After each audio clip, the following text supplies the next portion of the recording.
आयोग तयारी युट्युब च्यानलमा साथीहरूलाई हार्दिक स्वागत छ। यो भिडियोमा हामीले हिजो अर्थमन्त्रीले प्रस्तुत गर्नुभएको आर्थिक सर्वेक्षण 2077-78 प्रस्तुत गर्नेछौँ। यसबाट महत्त्वपूर्ण जानकारीहरू हामीले यहाँहरू समक्ष प्रस्तुत गर्नेछौँ।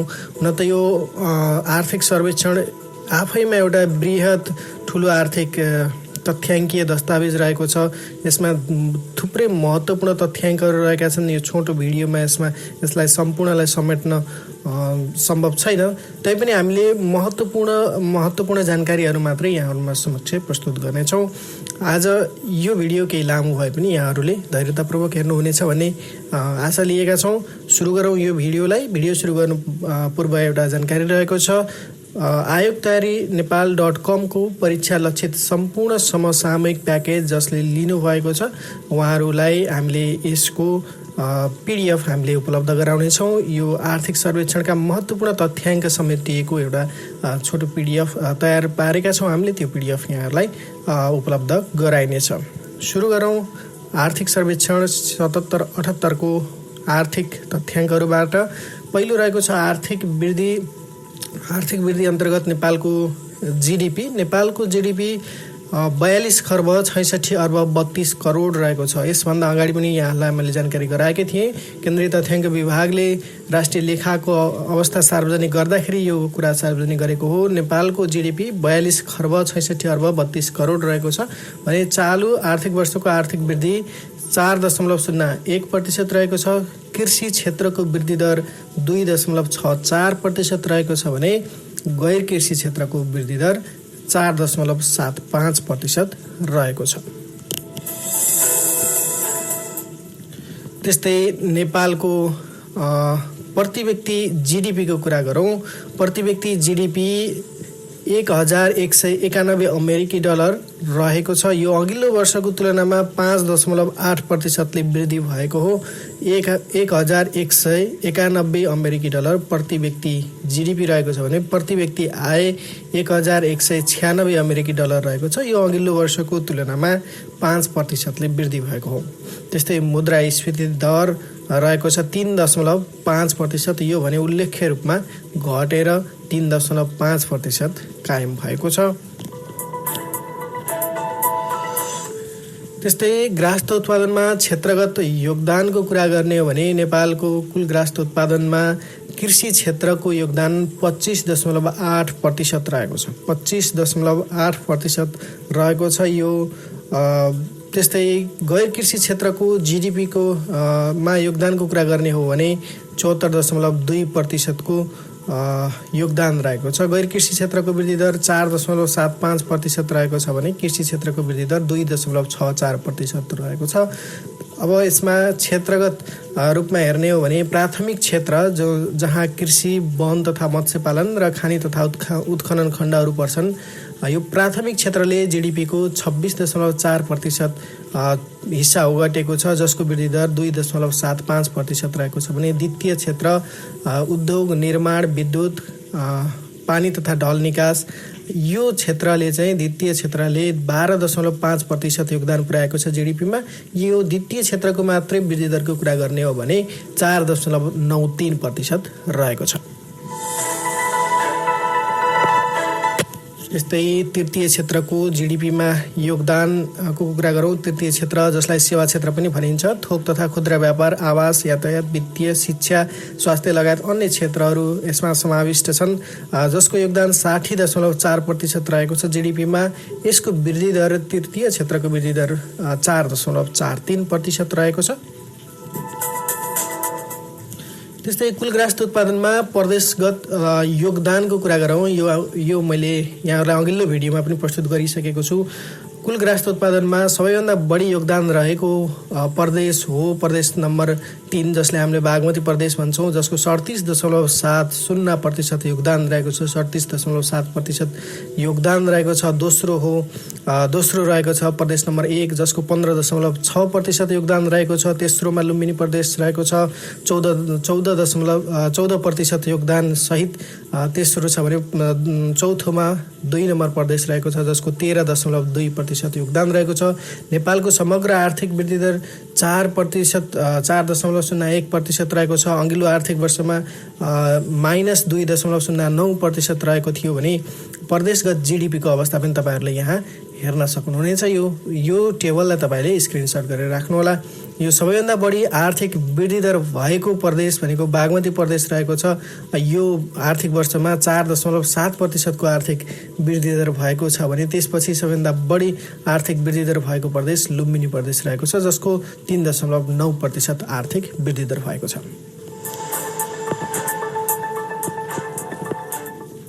त्यस्तै अब सरकारी वित्ततर्फको तथ्याङ्कीय अवस्था हेरौँ। सरकारी वित्तको कुरा गर्ने हो भने सरकारको खर्च अघिल्लो आर्थिक वर्षको तुलनामा 6.4%ले घटेको छ। बजेट घाटा 20 अर्ब 16 करोडमा यो झरेको हो, कम भएको हो। 20 अर्ब 16 करोड बजेट घाटा देखिएको छ। त्यस्तै सङ्घीय सरकारको आयमा 3.1%ले वृद्धि भएको छ भने जीडीपीमा राजस्वको अङ्क 20.3% रहेको छ। नेपालको कुल जीडीपीमा 20.3% राजस्वले हिस्सा लिएको छ। सार्वजनिक ऋण जीडीपीको अनुपातमा 37.3% पुगेको छ। यो हालसम्मकै सबैभन्दा उच्च हो।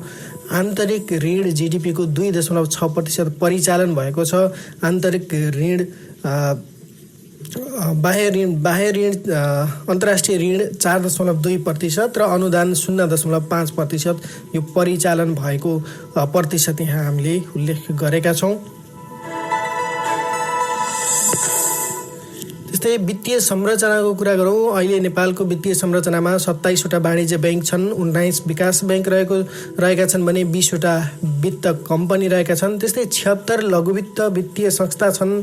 एक पूर्वाधार विकास बैंक गरेर कुल 143 बैंक तथा वित्तीय संस्थाहरू सञ्चालनमा रहेको यो आर्थिक सर्वेक्षणले जानकारी गराएको छ।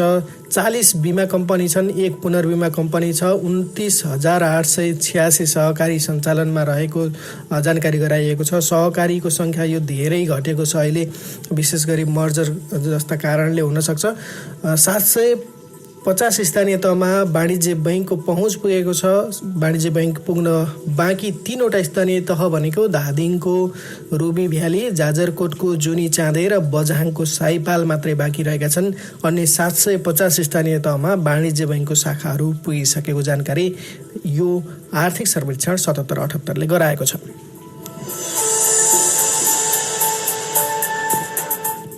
त्यस्तै अब बिमातर्फ लागौँ। हाल 19 जीवन बिमा कम्पनी, 20 निर्जीवन बिमा कम्पनी र एक पुनर्बीमा कम्पनी गरी जम्मा बिमा कम्पनी 40 रहेका छन् भने बिमाको पहुँचमा नागरिकको प्रतिशत 23.4% रहेको छ। नेपालका 23.4% जनता बिमाको पहुँचमा पुगेको आर्थिक सर्वेक्षणले जनाएको छ।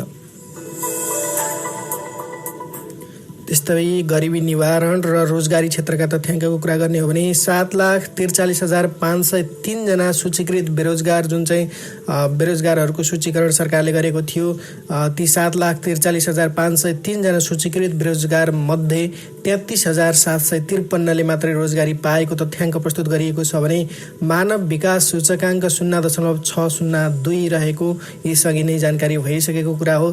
23 जिल्लाका 11,50,000 गरिब घर परिवार पहिचान कार्यक्रम पनि सम्पन्न गरिएको यो आर्थिक सर्वेक्षणले जानकारी गराएको छ। 23 जिल्लाका 11,50,000 गरिब घर परिवार पहिचान गरिएको छ। गरिब लक्षित कार्यक्रमहरू सञ्चालन गर्न यो गरिएको पहिचानले अवश्य पनि सहयोग पुग्नेछ। वैदेशिक रोजगारीको कुरा गरौँ। वैदेशिक रोजगारीको अवस्था यहाँ तपाईँहरूलाई चित्रमा पनि प्रस्तुत गरिएको छ। हालसम्म 858 म्यान पावरले 110 देशमा श्रमिक पठाउने अनुमति प्राप्त गरेका छन् र यहाँ प्रतिशतको रूपमा कुन देशमा कति श्रमिक गएका छन् नेपालबाट भन्ने कुराहरू यहाँ हेर्न सकिन्छ। मलेसिया सबैभन्दा बढी छ, 28% मलेसियामा कामदार गएका छन् भने साउदी अरब 21% छ। त्यस्तै 28% नै कतारमा रहेको छ। कतार र मलेसिया बराबर छ भने 21% साउदी अरबमा, 14% युएईमा रहेको छ भने अन्य देशहरूमा 6% र कुवेतमा 3% रहेको छ। यो चाहिँ सबैभन्दा बढी रोजगारको लागि जाने देशहरू रहेका छन्। कतार र मलेसिया 28%, त्यसपछि साउदी अरब 21%, युएई 14%, कुवेत 3% र अन्य देशहरू 6% रहेको छ। त्यस्तै संस्थागत रूपमा 110 मुलुकमा वैदेशिक रोजगारीका लागि खुला गरिएको छ भने व्यक्तिगत रूपमा 172 मुलुकका लागि वैदेशिक रोजगारको लागि खुला रहेका छन्। त्यस्तै वन तथा भू संरक्षणतर्फको तथ्याङ्कको कुरा गर्ने हो भने नेपालको कुल क्षेत्रफलको 40.4% वन रहेको छ।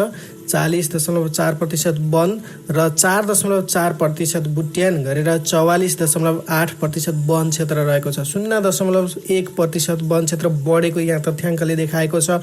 पहिला 44.7% भनेर हामीले पढ्दै आएको हो, 44.8% वन क्षेत्र पुगेको छ। नेपालका 106 स्थानीय तहमा वन क्षेत्र शून्य रहेको छ। प्रदेशको क्षेत्रफलको तुलनामा सबैभन्दा बढी वन सुदूरपश्चिम प्रदेश र सबैभन्दा कम 2 नम्बर प्रदेशमा वन रहेको छ। नेपालको वन क्षेत्रमध्ये सबैभन्दा बढी वन कर्णाली प्रदेश र सबैभन्दा कम 2 नम्बर प्रदेशमा रहेको छ।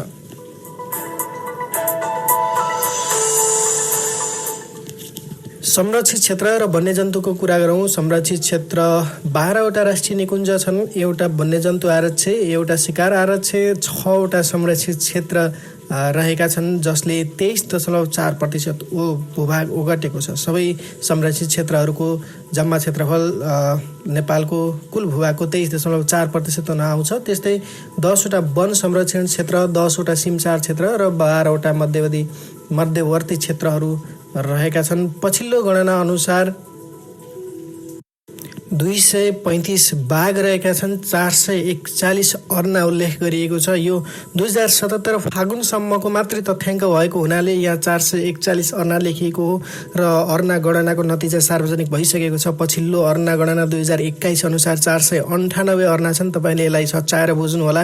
498 अर्ना हुनुपर्नेमा आर्थिक सर्वेक्षणले 2077 फागुनसम्मको मात्रै तथ्याङ्क समेटेको हुनाले आर्थिक सर्वेक्षणमा 441 अर्ना लेखिएको छ। तर अब अध्यावधिक गरेर पढ्दाखेरि तपाईँले 498 अर्ना, 645 गैँडा, 326 कृष्णसार र 198 घडियाल गोही रहेका छन्। त्यस्तै 473 चौरी गाई, 400 हिउँ चितुवा, 2351 12 सिंगा रहेको तथ्याङ्क आर्थिक सर्वेक्षणले प्रस्तुत गरेको छ।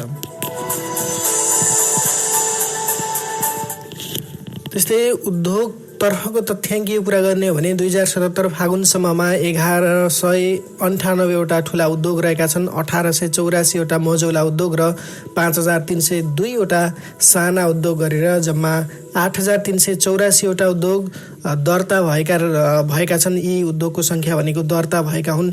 अब दर्ता भएका मध्ये 37% उद्योग उत्पादनमूलक छन्, 27% सेवामूलक छन् र 22% उद्योग पर्यटन उद्योगसँग सम्बन्धित रहेका छन्। त्यस्तै विदेशी लगानीको कुरा गर्ने हो भने विदेशी लगानीमा सञ्चालित जम्मा उद्योग व्यवसायको सङ्ख्या 5181 रहेको छ। तपाईँले यो चार्टमा पनि देख्न सक्नुहुन्छ। विदेशी लगानीमा सबैभन्दा बढी लगानीको पुँजीको रूपमा कुरा गर्ने हो भने पुँजीको अनुसार कुरा गर्दा चीन सबैभन्दा अगाडि रहेको छ। चीनका 1839 उद्योग व्यवसाय सञ्चालनमा रहेका छन्। त्यसपछि भारत छ दोस्रो स्थानमा, तेस्रोमा युके बेलायत रहेको छ भने तेस्रोमा अमेरिका युएसए रहेको छ। त्यस्तै चौथोमा, पाँचौँमा दक्षिण कोरिया रहेको छ। यिनीहरूको लगानी पनि तपाईँले यहाँ सँगसँगै हेर्न सक्नुहुनेछ।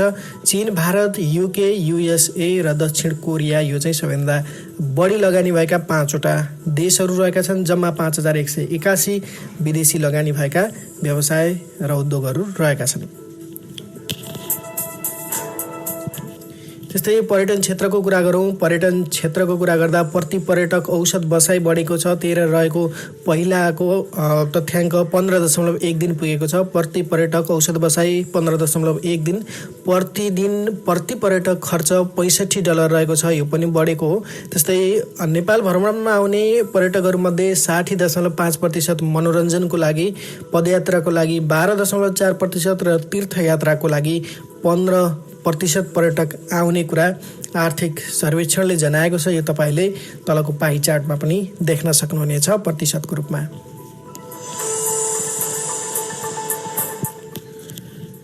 त्यस्तै पर्यटक आउने सबैभन्दा बढी पर्यटक आउने देशहरूको कुरा गर्ने हो भने भारतबाट 17.5% पर्यटक आएका छन्। यो चाहिँ सन् 2020 को तथ्याङ्क रहेको छ। सन् 2020 जुन चाहिँ कोभिडको वर्ष पनि रहेको थियो। यो कोभिडको कारणले पनि पर्यटक आउने देशहरूको सधैँ पर्यटक आइरहने देशहरूको सट्टा केही नयाँ देशहरूले पनि प्रवेश पाएका छन्। त्यो तपाईँले यहाँ सूचीमा देख्नुहुने नै छ। भारत 17.5%, म्यानमार दोस्रोमा छ 9.1%, जबकि म्यानमार पहिला टप 5 को सूचीमा पनि पर्दैन थियो। म्यानमार दोस्रोमा आएको छ। 9.1% पर्यटक म्यानमारबाट आएका छन्। थाइल्यान्डबाट 9.9% पर्यटक आएका छन्। चीनबाट 8.4% आएका छन् भने अमेरिकाबाट 7.7% आएका छन्। चीनबाट आउने पर्यटक धेरै घटेका छन् र सङ्ख्याको रूपमा हेर्नुहुन्छ भने तल यहाँ सङ्ख्या पनि प्रस्तुत गरिएको छ। भारतबाट 40,336 आएका छन् भने अन्य देशबाट 38,908, म्यानमारबाट 20,911, थाइल्यान्डबाट 20,778 र चीनबाट 19,257 र पर्यटकहरू यो सन् 2020 नेपाल भ्रमणको लागि आएका छन्। त्यस्तै शहरी विकास र विद्युतको कुरा गरौँ। शहरी क्षेत्रको जनसङ्ख्या 62.2% पुगेको जनाएको छ आर्थिक सर्वेक्षणले। त्यस्तै नेपालमा कुल 29वटा वायु गुणस्तर मापन केन्द्रहरू स्थापना गरिएको छ। 93% जनसङ्ख्या विद्युतको पहुँचमा पुगेको कुरा उल्लेख गरिएको छ भने कुल 1458 मेगावाट विद्युत उत्पादन भएको छ, जसमध्ये जलविद्युत 1279, थर्मल प्लान्टबाट 53.4 मेगावाट, त्यस्तै सौर्य प्लान्टबाट 30.14 मेगावाट, चिनी मिलबाट 3 मेगावाट र वैकल्पिक ऊर्जाबाट 72 मेगावाट विद्युत उत्पादन भएको आर्थिक सर्वेक्षणले जानकारी गराएको छ।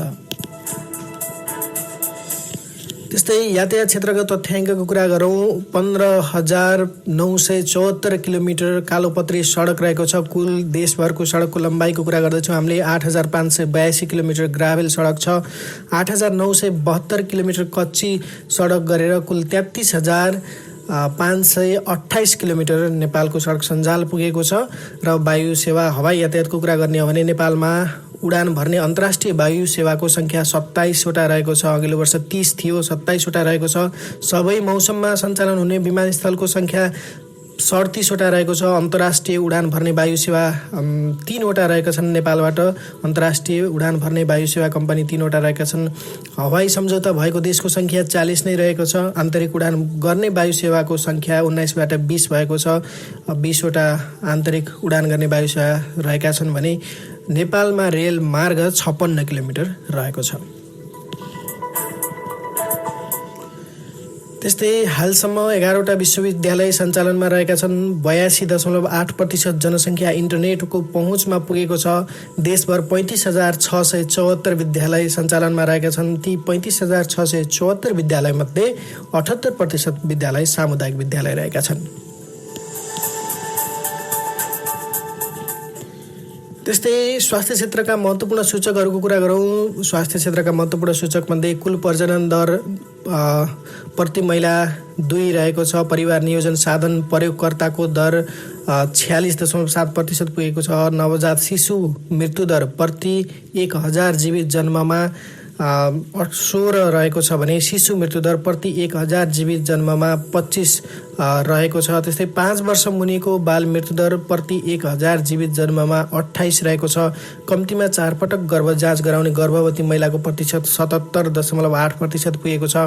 दक्ष प्रसुतिकर्मीबाट प्रसुति गराउने गर्भवती महिलाको प्रतिशत 79.3% पुगेको छ। स्वास्थ्य संस्थामा प्रसुति गराउने गर्भवती महिलाको प्रतिशत 77.7% पुगेको छ भने पूर्ण रूपमा सबै प्रकारका खोप लगाउने बालबालिकाको प्रतिशत 70.2% पुगेको छ। यो स्वास्थ्य तथा जनसङ्ख्या मन्त्रालयको 2077 को तथ्याङ्क बमोजिम यो आर्थिक सर्वेक्षणमा प्रस्तुत गरिएको हो। त्यस्तै स्वास्थ्य र अन्य विविध क्षेत्रकै जानकारी रहेको छ। हालसम्म देशभर 125 वटा अस्पताल रहेका छन्, 205 वटा प्राथमिक स्वास्थ्य केन्द्र रहेका छन्, 3870 वटा स्वास्थ्य चौकी छन्, 395 आयुर्वेद अस्पताल रहेका छन् भने 2626 उपस्वास्थ्य चौकी गरेर जम्मा देशमा 7221 स्वास्थ्य संस्था रहेका छन्। 58 जिल्लाका 563 स्थानीय तहमा स्वास्थ्य बिमा कार्यक्रम विस्तार गरिएको छ। 91.5% जनसङ्ख्या खानेपानीको पहुँचमा पुगेको छ। 100% जनसङ्ख्या आधारभूत सरसफाई पुगेको जानकारी आर्थिक सर्वेक्षणले गराएको छ। त्यस्तै 8 जिल्लाका 98 स्थानीय तह र 850 वडामा राष्ट्रिय परिचय पत्रको विवरण सङ्कलन गरिएको छ। 3 तहमा गरी कुल कर्मचारी दरबन्दी सङ्ख्या 3 तह सङ्घीय प्रदेश र स्थानीय तहको गरी कुल दरबन्दी सङ्ख्या 1,39,138 रहेको छ भने निजामती सेवामा महिला सहभागिता दर 26.4% रहेको छ। यो अघिल्लो वर्षको तुलनामा बढेको हो। हजुर, यो आर्थिक सर्वेक्षण 2077-78 को महत्त्वपूर्ण केही तथ्याङ्कीय झलक सम्बन्धी भिडियोको सामग्री सम्पन्न भएको छ। तपाईहरुलाई एउटा जानकारी गराउँ, हामीले आयोगतयारीनेपाल.com सञ्चालन गरेका छौँ। त्यहाँ तपाईले विभिन्न कोर्सहरू निःशुल्क प्राप्त गर्न सक्नुहुनेछ। त्यसको लागि तपाईँ आयोगतयारीनेपाल.com मा जान नभुल्नुहोला। साथै 120 रुपियाँमा 1 वर्षको लागि समसामयिक अपडेट प्राप्त गर्नको लागि पनि तपाईँ परीक्षा लक्षित समसामयिक कोर्स लिन सक्नुहुनेछ। त्यसको लागि पनि तपाईँ आयोगतयारीनेपाल.com मा जानुहोला भन्दै यो भिडियोबाट म बिदा हुन चाहन्छु। केही सल्लाह सुझाव भए कमेन्टमा अवश्य प्रस्तुत गर्नुहोला। नयाँ साथीहरूले सब्स्क्राइब गर्न नभुल्नुहोला भन्दै अर्को भिडियोमा हाम्रो भेटघाट हुने नै छ। हवस् त, नमस्कार।